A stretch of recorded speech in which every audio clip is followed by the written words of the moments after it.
Hello guys, सबसे पहले sorry क्योंकि वीडियो बहुत ज़्यादा लेट आ रही है। तो चलिए शुरू करते हैं बम्बास्का पिरी का एपिसोड नंबर फर्स्ट। स्टोरी के स्टार्टिंग में हम देखते हैं कि लैला गैडिस अपनी एक लॉयर फ्रेंड के यहाँ जाती रहती है और उससे बात भी करती रहती है सो दैट कि वो उसे सरप्राइज़ दे सके। बेसिकली उसकी दोस्त अनकरा में रहती थी जो कि एक लॉयर भी थी एंड लैला उससे ही मिलने आई थी। और जब लैला उसके घर जाकर उससे बात कर रही होती है तभी उसे उसकी मॉम की कॉल आती है, लेकिन लैला कॉल नहीं उठाती है। और तो उसकी दोस्त लैला से पूछती है कि क्या तुम अपनी मॉम को अभी तक नहीं बताई हो कि तुम वापस आ गई हो। तो लैला बोलती है कि मैं उन्हें ये बात कल बताऊंगी। और फिर वो दोनों बाहर जाते हैं डिनर के लिए। उसके बाद हम अदर सीन में देखते हैं कि केनान ओस्तुर्क जो कि एक न्यूज़ एंकर भी है, एक बहुत फेमस न्यूज़ चैनल पे, वो अपने ऑफिस जा रहा होता है एंड उसके ऑफिस के बाहर बहुत सारे लोग प्रोटेस्ट कर रहे होते हैं ताकि वो सच जान सकें। फिर केनान उस माइंस के ओनर का इंटरव्यू लेने जाता है जिसमें कि अभी बहुत बड़ा ब्लास्ट हुआ है और लैला को भी इसकी इन्वेस्टिगेशन की जिम्मेदारी दी जाती है बिकॉज वो एक पब्लिक प्रोसिक्यूटर थी। और अपने प्रोग्राम पे केनान उस माइंस के ओनर से बात करता है सो दैट कि सबको पता चल सके कि वो इसके पीछे कल्प्रिट है या नहीं है। एंड लाइव टीवी पर वो अपने आप को बेगुनाह साबित कर देता है। बट जब वो माइंस ओनर रिफ्रेशिंग रूम के पास जाता है तब केनान उसके पास आता है और तब गुस्से में आकर माइन का ओनर सारी सच्चाई बता देता है, लेकिन उसे ये बात पता नहीं थी कि अभी भी न्यूज़ लाइव चल रहा है। ये स्टंट से सारी सच्चाई बाहर आ जाती है और वो आदमी पकड़ा जाता है। लेकिन न्यूज़ चैनल की जो ओनर थी वो बहुत ज़्यादा गुस्सा हो जाती है और वो केनान से इसका बदला लेने के बारे में बोलती है। फिर केनान अपने ऑफिस से बाहर आता है और सभी लोग बहुत खुश थे उसके इस एक्शन को देख करके, क्योंकि अब जस्टिस मिल गया था लोगों को सच बाहर आने के बाद। अब केनान अपनी बॉस के साथ डिनर पे आया हुआ रहता है जहाँ पर कि लैला भी अपनी लॉयर फ्रेंड के साथ आई रहती है। बट केनान और उसके बॉस की लड़ाई सॉर्ट नहीं हो पाती है और उसकी जो बॉस रहती है वो वहाँ से उठकर चली जाती है। फिर हम लैला को देखते हैं जो कि अपनी दोस्त के साथ डिनर कर रही होती है, लेकिन वहाँ पर कुछ लड़के रहते हैं जो कि बहुत ज़्यादा ही शाउट कर रहे होते हैं और इनसे दोनों को ही परेशान हो रहे थे। मगर उसी बीच लैला की फ्रेंड को एक कॉल आता है, लेकिन वो उस कॉल के चलते वहाँ से बाहर निकल जाती है। अब वो लड़के कुछ ज़्यादा ही शोर मचाने लगते हैं तो केनान उनसे भिड़ने के लिए आगे बढ़ता है, लेकिन मैनेजर आकर उन्हें रोक देता है। तभी लैला उठती है और फिर उन लड़कों के कान में कुछ बोलती है और सभी लड़के चुप होकर अपनी जगह पर जाकर बैठ जाते हैं। फिर लैला की नज़र केनान पे जाती है जो कि लैला को ही देख रहा था और वो केनान से पूछती है कि क्या आप मुझसे कुछ कहना चाहते हैं।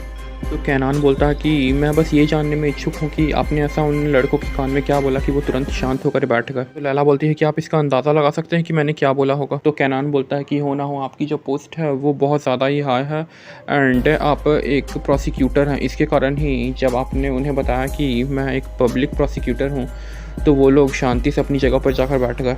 तो लैला पूछती है क्या हम पहले मिल चुके हैं। तो केनान बोलता है कि नहीं, मैंने बस अंदाज़ा लगाया है और हम पहले नहीं मिले हैं। फिर केनान लैला से कुछ देर बातें करता है और फिर उसे डांस के लिए अप्रोच करता है और बोलता है कि बस एक बार हम डांस करते हैं, फिर हम उसके बाद भी अजनबी ही रहेंगे। एंड लैला उसके बाद से एग्री करती है। फिर हम एक रात के अंधेरे जंगल में देखते हैं जहाँ पर कि एक ब्लैक ड्रेस में आदमी नाइफ लेकर एक फर्म के ओनर के पीछे भाग रहा होता है जो कि लोगों को बहुत सारी स्कॉलरशिप्स प्रोवाइड करती थी। एंड यस व्हाट, वो आदमी केनान ही था जो कि नाइफ लेकर जा रहा था एंड केनान उस आदमी का खून कर देता है। नेक्स्ट डे हम देखते हैं कि केनान अपने ऑफिस आता है और फिर उसका कलीग उसे इस न्यूज़ के बारे में बताता है और बोलता है कि ये एक बेसलेस न्यूज़ है। वो केनान का दोस्त उसे बताता है कि जिसने मर्डर किया है उसने उस आदमी के प्राइवेट पार्ट तक को काट दिया है। इसका मतलब ये है कि किलर को बहुत ज़्यादा ही नफरत थी उस आदमी से। एंड इस न्यूज़ के बाद इस केस को भी लैला को ही सौंप दिया जाता है। एंड गेस व्हाट, लैला के जो बॉस रहते हैं प्रोसिक्यूटर हेड, वो केनान के डैड थे। फिर हम एक लेडी को देखते हैं जो कि एक आदमी से मिलने जाती है जेल में और वो बोलते हैं कि तुम जल्दी ही यहाँ से बाहर निकल जाओगे, चिंता मत करो। अब लैला स्पॉट पर जाती है जहाँ पर कि मर्डर हुआ था सो दैट कि वो चेकिंग कर सके कि क्या क्या हुआ। एंड जब वो स्पॉट पर पहुँचती है तो उसे पता चलता है कि बहुत बुरी तरह से मारा गया है इस आदमी को। फिर केनान ओस्तुर्क अपने न्यूज़ चैनल पर इससे रिलेटेड न्यूज़ बता रहा होता है तभी लैला के ऑफिस में उसका कलीग एक ऐसे आदमी को लेकर आता है जिसने कि मर्डर होते हुए देखा था और उसका नाम इद्रिस था। और लैला जब उसे पूछताछ करती है कि वो आदमी कौन था तो वो केनान के न्यूज़ चैनल की तरफ इशारा करता है और बोलता है कि ये वही आदमी था जिसने कि खून किया था, मैंने अपनी आंखों से देखा। और लैला इसे देखकर पूरी तरह से शॉक हो जाती है और वो न्यूज़ एंकर को बुलाने के लिए बोलती है। लेकिन कैनान को बुलाने से पहले लैला का कलीग उसे बोलता है कि हमारे बॉस का बेटा है कैनान। लेकिन फिर भी लैला उसे वहाँ पर बुलाती है और पूछताछ करती है कि कल रात को तुम कहाँ थे। बट कैनान और लैला के बीच समझौता हुआ था कि वो इस बारे में किसी से बातचीत नहीं करेंगे। तो कैनान बोलता है कि मैं एक ब्यूटीफुल डिनर पे गया हुआ था और फिर वहाँ से मैं सीधा घर गया था। लेकिन लैला पूछती है कि उसके बीच आप क्या कहीं गए थे, तो कैनान इससे मना कर देता। तभी इदरिस नाम का वो आदमी कैनान के कान में कुछ कहता है और उसी से हम देखते हैं कि अचानक से कैनान का थोड़ा बिहेवियर चेंज हो जाता है। और फिर रात हो जाती है और हम लैला को देखते हैं कि लैला अपने घर जाती है अपने मॉम डैड से मिलने के लिए। लेकिन वहाँ पर हमें पता चलता है कि लैला ने अपने भाई के खिलाफ़ केस कर दिया था, इसके कारण इसकी मॉम उसे पसंद नहीं करती है और वो सभी लोगों से मिलकर वहाँ से आ जाती है। फिर अगले मॉर्निंग जब लैला उठती है तो वो उस क्राइम सीन को रीचेक करती है एंड उसे पता चलता है कि जिस इंसान का मर्डर हुआ उसकी आंखों का कलर बदला सा लग रहा। तो वो अपने कलीग को कॉल करके पूछती है कि मिस्टर सैदैफ के पिता के आंखों का कलर क्या था। तो डॉक्टर उसे बताते हैं कि उसका कलर ब्राउन था और वो पूछते हैं कि क्या उन्होंने कोई प्लास्टिक सर्जरी कराई थी, बिकॉज डेथ सीन पे उनकी आंखें ब्लू कलर की नज़र आ रही हैं। तो डॉक्टर से मुकर जाते हैं। फिर लैला के बॉस यानी कि दान के पिता लैला को बुलाते हैं और वो उससे पूछते हैं कि कल तुमने मेरे बेटे को यहाँ पर क्यों बुलाया था जबकि तुम्हें पता है कि वो मेरा बेटा। तो लैला बोलती है कि कुछ पूछताछ करनी थी इसलिए मैंने उसे बुलाया था। कैनान के पिता बोलते हैं कोई बात नहीं, लेकिन नेक्स्ट टाइम से जब भी तुम्हें कोई ऐसी इन्फॉर्मेशन मिले तो सबसे पहले तुम उसे मेरे साथ शेयर करोगी। और लैला कैनान के पिता को इदरिस के बारे में बताते हैं और उसकी सारी डॉक्यूमेंट देती है। तो कैनान के पिता बहुत ज़्यादा ही घबरा जाते हैं उस आदमी को देखकर। फिर लैला को दिखाया जाता है जो कि डेथ साइट पे दोबारा पहुंचती है और उसे कुछ सबूत मिलता है, एक डॉल और एक पेंडेंट जो कि पेड़ से लटका हुआ था। देखकर ऐसा लग रहा था कि वो जानबूझकर लगाया गया है। और इसी बीच कैनान को एक अननोन मेल आता है जिसपे कि साइट पे जो डॉल थी उसकी फ़ोटो कैनान के पास गई हुई थी और अब उसे मिसेस सैदैफ से मिलना बहुत ज़रूरी हो गया था। एंड इसी बीच वो लैला से टकरा जाता है जो कि मिसेस सैदैफ से मिलने जा रही थी उस डॉल को लेकर कि क्या वो इस बारे में कुछ जानती हैं या नहीं। तो लैला सबसे पहले उस डॉल को मिसेस सैदैफ को दिखाती है और जब मिसेस सैदैफ उस डॉल को देखती हैं तो वो भी घबरा जाती हैं और बिना कुछ बोले ही वो लैला को वहाँ से जाने के लिए बोल देती है। और अब मिसेस सैदैफ अपने पिता के फ्यूनरल पे कुछ स्पीच देने के लिए स्टेज पर जाती हैं और वो अपने पिता के सबसे पहले अच्छे कामों के बारे में बताती हैं कि मेरे पिता ने 30 सालों में बहुत सारे लोगों को स्कॉलरशिप्स प्रोवाइड की थी, लेकिन अचानक से उन्हें एक स्पिरिट दिखाई देती है जो कि उसे चुप रहने का इशारा कर रहा था। और उसके बाद ही वो अपने पिता के काले कारनामों के बारे में बताना शुरू करती है, दैट कि वो एक रेपिस्ट था और उन्होंने बहुत सारे गंदे काम किए थे जो कि कोई एक्सपेक्ट भी नहीं कर सकता। और जैसे ही वो ये सब बोलना शुरू करती है तो वहाँ पे जो भीड़ थी और गार्ड्स थे वो उसे चुप कराकर वहाँ से भेजने लगते हैं और तभी लैला उसे संभालती है और कैनान ने भी उसका साथ देता है इस काम में और वो लोग मिसेस सैदैफ को वहाँ से निकाल लेते हैं। फिर कैनान लैला के ऑफिस में आकर के उससे पूछता है कि क्या आज तुम डिनर के लिए चलोगी, लेकिन लैला इससे मना कर देती है। फिर कैनान के डैड को हम देखते हैं जो कि एक प्लेस पे जाते हैं और वो इदरिस का पता लगाने लगते हैं बिकॉज उन्हें पता था कि वो एक टायर शॉप में वर्क करता था कुछ सालों पहले यहाँ पर। लेकिन जब वो पता करते हैं तो उन्हें पता चलता है कि वो 3 साल पहले ये जगह छोड़कर जा चुका है। अब लैला मिसेस सैदैफ से उनका स्टेटमेंट लेकर के उन्हें वापस घर जाने बोलती है और उन्हें पुलिस प्रोटेक्शन प्रोवाइड करती है। नेक्स्ट मॉर्निंग में कैनान अपने डैड के पास था और वो अपने घर आया हुआ था। तभी वो इदरिस की फ़ोटो अपने डैड की एक बुक पे देखता है और वो इदरिस के बारे में अपने डैड से पूछता है, लेकिन उसके डैड कुछ नहीं बताते हैं उन्हें। फिर लैला जब अपने ऑफिस से निकल रही होती है नाइट टाइम में तब उसे एक कॉल आता है, सस्पिशियस कॉल, और वो बोलता है कि मैं तुम्हें उस किलर तक पहुंचा दूंगा, बस तुम सामने एक टैक्सी से अकेले मेरे पास आ जा। तो लैला को लगता है कि कल्प्रिट उसे मिल गया और वो अपने कलीग्स को कॉल करके टैक्सी से जहाँ उस लोकेशन पे जाती है जहाँ पे उसे आने के लिए बोला गया था। बेसिकली वो एक होटल पे था और जब वो उस होटल के अंदर जाती है तो उसे पता चलता है कि ये सब कैनान ने किया था उसे बुलाने के लिए।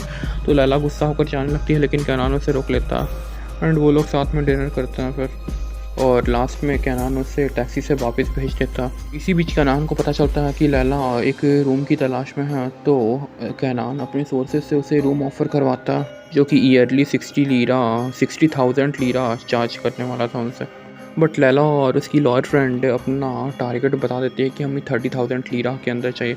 फिर कैनान को दिखाया जाता है जो कि एक प्लेस पे अपनी गाड़ी से जा रहा था, तभी उसकी नज़र इदरिस पे पड़ती है और वो देखता है कि कैनान को देखते ही इद्रिस वहाँ से भाग गया। फिर वो इद्रिस का पीछा करता है और लैला को भी कॉल करके इसके बारे में बताता है। अब वो दोनों एक सस्पिशियस प्लेस पे पहुँचते हैं जहाँ पर कि वो आदमी आकर रुका था। फिर वो लोग दोनों उस घर का गेट तोड़ते हैं एंड जब वहाँ पे तहकीकात करते हैं तो लैला को घबराहट होने लगती है बिकॉज उसे एलर्जी थी ऐसी चीज़ों से, और ख़ास करके बीज से, बोले तो मधुमक्खी, उसे एलर्जी थी। लेकिन कैनान जब वहाँ पे तहकीकात करता है तो उसे मिलता है एक गुप्त कमरा और उसके अंदर बहुत सारी डॉल्स रखी हुई थी, और उसे पता चलता है कि यही एरिया है जहाँ पर कि किलर रहता है और यहीं से वो डॉल्स उठाकर फेंकता है जहाँ पर भी वो किल करता है किसी आदमी को।